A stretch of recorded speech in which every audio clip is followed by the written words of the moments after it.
For the first time, Google is uncovering evidence that Russian officials may have interfered in the 2016 election. The major search engine found that Russian agents spent money on ads to spread disinformation across many of Google's platforms. Today is Columbus Day, and despite some controversy over renaming the day to Indigenous Peoples Day, an annual celebration still took place outside DC's Union Station this morning.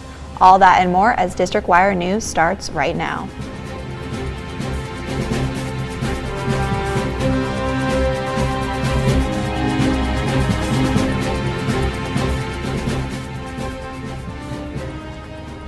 Good afternoon, I'm Melissa Anderson. And I'm Kelly Ferris. A news report shows that Russian operatives used Google platforms in an attempt to interfere with the 2016 election. The internet company found that Russian agents spent thousands of dollars on ads on YouTube, Gmail, and Google Search. The ads do not appear to be from the Kremlin-affiliated group that bought ads on Facebook. Representatives from Google, Facebook, and Twitter are expected to testify before Congress about the Russian interference in November. Republican Senator Bob Corker says President Trump's diplomacy could set the nation on the path to World War III. Trump and Corker exchanged insults on Twitter over the weekend in a major political fallout. After Corker announced that he would not run for re-election, the president took to Twitter saying Corker did not have the guts. Corker fired back, saying that the White House is run like a daycare. DC officials will not ask the Supreme Court to review a federal court ruling that blocks the enforcement of a strict gun law. The court struck down a requirement for DC residents to demonstrate a good reason to carry a gun in public. DC Attorney General Karl Racine says an unfavorable ruling by the Supreme Court could put concealed carry laws across the country at risk. With a month until Election Day, the Virginia governor candidates will debate for the final time tonight. Republican Ed Gillespie and Democrat Ralph Northam are at the University of Virginia at Wise for the event. Many political analysts see the race as a reflection on the president and his administration's policies. During the 2016 presidential election, the swing state leaned left, but polls show a close contest between the candidates for governor. The Metro is operating on a holiday schedule today. Trains will be running every 12 minutes and off-peak fares will be in effect all day. Parking at the Metro-owned lots and garages is free. Regular service will pick up again Tuesday. The National Christopher Columbus Association is honoring the Italian explorer today with an event outside Union Station. District Wire News correspondent Tommy Bennett has the story. Today is Columbus Day, marking 525 years since the Italian explorer first sailed to the Americas. For many, today is a special day reserved for a special man. Well, I think most historians would tell you, perhaps the single most important event in the history of humankind was the moment at which, through Christopher Columbus, half of the world found out that another half of the world existed. And that is extraordinarily worth celebrating and commemorating. But for others, the day is controversial.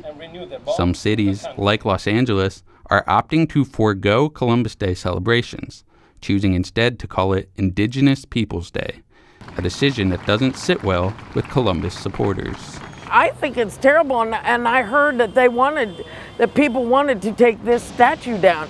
And I thought to myself, if I had to come spend the night and sit out on the edge of this statue, they'd have to take me away with them. He needs to be judged by the standards of his time, not of our time.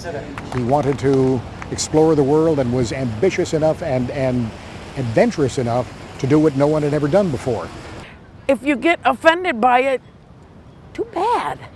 You know, it's history, people. No large protest could be seen near the event today, although there have been in years past.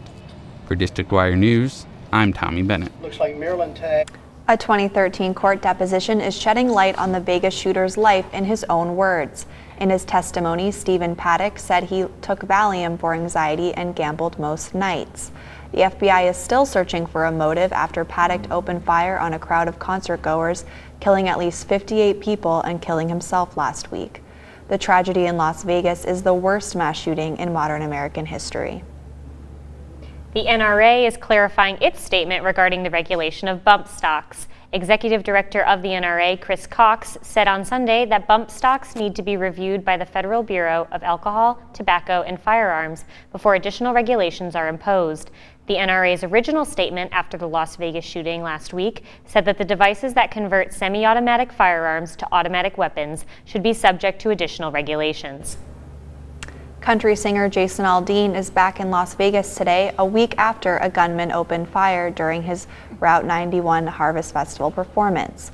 Aldean and his wife visited the Mandalay Bay Resort and University Medical Center Hospital on Sunday to meet with victims and their families.